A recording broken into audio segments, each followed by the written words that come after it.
Jangan sampai ada kesan gini teman-teman. Kita dulu mungkin pernah mengalami masa-masa yang kelam gitu ya. Atau kalau bahasa ustadz mah atau bahasa fikih jahiliyah. Pernah mengalami masa-masa jahiliyah, banyak dosa, jauh dari Allah, ninggalin sholat kayak gitu-gitu. Hampir semua dosa-dosa besar itu kita pernah ngelakuin. Pas udah hijrah kita ngomong gini, ada untungnya juga sih ustadz, saya dulu pernah nakal. Kalau enggak saya jadi enggak kayak gini sekarang. Kalau enggak saya jadi enggak tahu kalau itu ternyata bahaya. Jadi dengan saya pernah nakal dulu, sekarang saya bisa ngedidik anak saya. Saya tahu anak saya kalau ada indikasi-indikasi mulai nakal nih saya tahu banget. Karena saya dulu pernah kayak gitu. Enggak ada untungnya teman-teman. Yang harus kita syukuri bukan kita pernah nakal. Yang harus kita syukuri kita pernah nakal tapi Allah masih kasih kita kesempatan. Itu yang kita syukuri, kesempatan tuh. Sampai akhirnya kita bisa berhijrah, Allah kasih hidayah, itu yang kita syukuri. Alam yajidaka yatiman fa'awa wa wajadaka dhallan dhal. Kenapa dhal itu kayak panjang bacanya? Karena sesat jauh gitu kan ya. Kita pernah tersesat jauh. Dan tersesat itu bukan hanya soal akidah, tersesat dalam masalah ketaatan. Kita nggak taat kepada Allah, tersesat jauh, sibuk dengan dunia, kemudian kita foya-foya jauh banget dari Allah.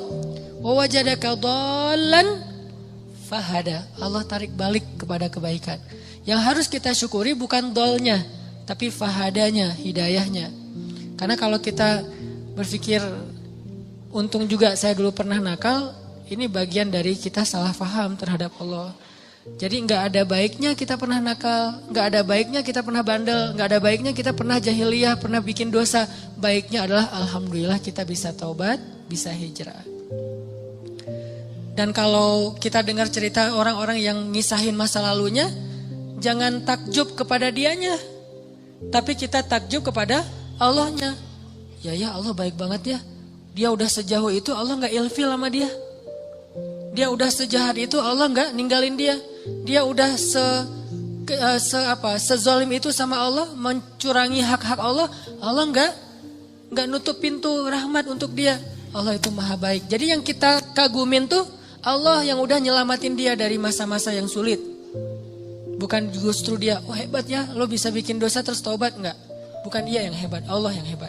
Karena betapa banyak orang yang Allah biarkan baro'atun dan matinya dalam keadaan su'ul khatimah. Dan Allah pasti punya alasan yang kita gak mengerti. Yang jelas gak mungkin Allah menzalimi hambanya. Jadi teman-teman, ada orang ketika dikasih nikmat, ketika dikasih kemudahan, ketika dikasih kelapangan rezeki, kadang-kadang dia jadi merasa bahwa oh berarti tidak ada yang perlu diperbaiki dari kehidupan saya. Tidak ada yang perlu diperbaiki dari amal-amal saya. Gak ada yang perlu diperbaiki dari ibadah saya. Karena gak ada masalah dalam hidup saya. Seolah-olah dia baru mau memperbaiki diri kalau ada masalah. Bukankah jauh dari Allah itu masalah paling besar? Musibah paling besar dalam hidup kita itu kalau kita jauh dari Allah. Harusnya kita telat salat subuh juga, itu udah sedih tuh. Bukan hari ini telat salat subuh atau gak salat subuh sampai dijamak dengan duha. Tapi hari ini gak ada masalah. Gak ada kerugian, gak ada musibah, gak ada kecelakaan, gak ada masalah dengan pasangan. Oh jadi aman nih hari ini gak ada masalah apa-apa. Bukankah masalah terbesar itu bukanlah, masalah terbesar kita itu bukan didiemin sama pasangan. Walaupun buat saya itu berat banget. Istri itu kalau udah diem buat saya itu musibah dunia nih. Diajak ngapa-ngapain sama teman, enggak lah kalau istri saya masih diem. Jadi saya bujuk-bujuk, cium tangan apa, gak usah dibahas. Pokoknya gimana biar dia mau senyum dong, senyum, paksa-paksain senyum, akhirnya dia senyum, alhamdulillah. Tapi sebelum saya maksain dia senyum atau bujuk-bujuk kayak gitu, saya ngelobi langit dulu, langsung wudu, sholat hajat. Ya Allah, engkau yang menggenggam hati istri saya, balikin dong hati dia ke saya. Pas selesai assalamualaikum, pas ke kiri udah ada dia sebelah sih. Drama banget sih. Nggak penting banget cerita kayak gitu. Yang jelas teman-teman, masalah terbesar kita bukan dicuekin oleh orang yang kita sayangin.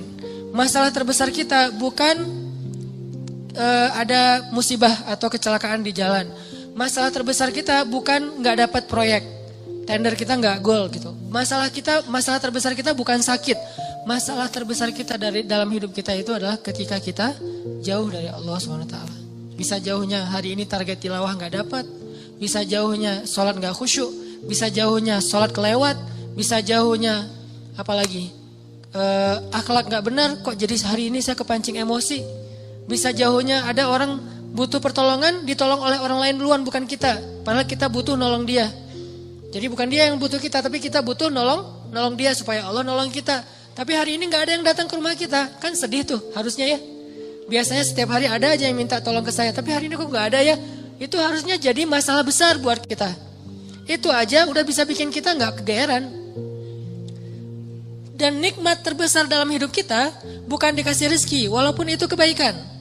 Nikmat terbesar dalam hidup kita bukan dikasih pasangan, walaupun itu ya penting banget.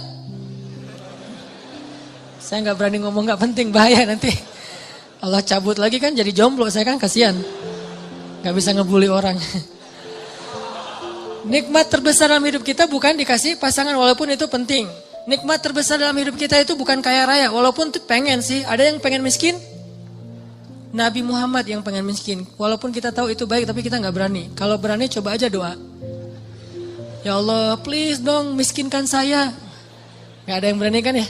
Yang ada Allahumma rzuqni rizqan halalan thayyiban rizqan wasi'an, yang banyak, yang luas, yang halal. Gak ada yang berani, ya Allah kasih saya rezeki yang pas-pasan aja deh, jangan banyak-banyak amat nanti bingung mau diapain. Gak ada yang berani gitu. Umar doanya tuh pas lagi tawaf, ya Allah beri saya rezeki sesuai dengan kebutuhan saya. Jangan lebih dari itu, jangan kurang dari itu. Ini pertengahan nih. Kayak gini aja kita gak berani. Saya gak berani doa kayak gini nih. Karena kalau dikasih gitu, Allah kok gini-gini amat sih? Karena yang kita butuhkan itu apa? Baju, tempat tinggal, kendaraan, makan. Itu doang. Terus jalan-jalan itu bukan kebutuhan teman-teman. Jadi kalau misalnya kita berdoa kayak Umar, kita udah gak bisa traveling, having trip, jalan-jalan, have fun kayak gitu. Kayaknya udah gak bisa. Makanya saya gak mau doa kayak Umar. Ya Allah kasih saya rezeki yang banyak, tapi jangan sampai saya jadi kufur kepada Engkau gitu. Doa yang paling aman lah ya. Kalau Nabi Muhammad lebih ekstrim daripada Umar, doanya lebih keren lagi tuh. Ya Allah, hidupkan saya sebagai orang miskin, matikan saya sebagai orang miskin, bangkitkan saya bersama orang miskin. Ini kayaknya satu-satunya doa nyunnah yang kita nggak berani baca. Karena kalau sampai kita baca itu dan dikabulkan, bahaya ya. Dan kita yakin Allah Maha mengabulkan doa. Buktinya apa? Kita nggak berani doa itu. Seandainya kita ragu Allah mengabulkan doa, ya udah coba aja baca doa itu. Kan kita bilang Allah gak akan kabulkanlah doa saya. Ya udah coba baca. Ya Allah hidupkan saya sebagai orang miskin. Berani gak? Kalau kita gak berani, berarti secara alam bawah sadar kita masih mengakui Allah Maha mengabulkan doa. Buktinya gak berani minta miskin. Balik lagi, nikmat terbesar yang Allah kasih kepada kita adalah nikmat kedekatan kita dengan Allah Subhanahu Wa Taala. Dan setelah itu Allah limpahkan nikmat-nikmat lain yang lebih banyak. Tapi yang paling utama adalah kedekatan kita dengan Allah. Makanya kalau Allah kasih kita nikmat dunia seisinya, tapi dicabut nikmat kedekatan dengan Allah, maka jangan kegeeran. Jangan-jangan itu bukan nikmat, tapi istidraj. Kalau kita ngerasa bahwa hidup kita kayaknya lebih nyaman daripada teman kita yang ahli ibadah, jangan kegeeran. Jangan-jangan kita sedang diberikan nikmat biasa, sedangkan dia diberikan nikmat yang luar biasa. Apa nikmat luar biasa? Kenapa dia miskin terus? Karena Allah pengen dekat sama dia. Mungkin dengan miskin dia sering berdoa. Dengan dia sakit dia sering berdoa. Dengan dia dapat masalah terus dia sering berdoa. Sedangkan kita ketika dikasih solusi ke lapangan rezeki jarang berdoa. Ibadahnya gak getol. Kita dikasih nikmat, dia dikasih nikmat. Tapi siapa yang lebih istimewa? Jangan-jangan dia lebih istimewa justru dengan kemiskinannya, dengan sakitnya, dengan masalahnya. Ini yang dirasakan oleh Abdurrahman bin Auf teman-teman. Ketika Abdurrahman bin Auf dihidangkan makanan yang sangat banyak oleh istri-istrinya, Abdurrahman malah nangis, bayangin. Jadi dikasih satu buffet, makanannya semuanya ada dessert, appetizer, main course kayak gitu semuanya lengkap. Pas dilihat sama Abdurrahman, nangis. Kalau kita ngeliat itu nangis karena gak pernah makan seenak itu gitu ya.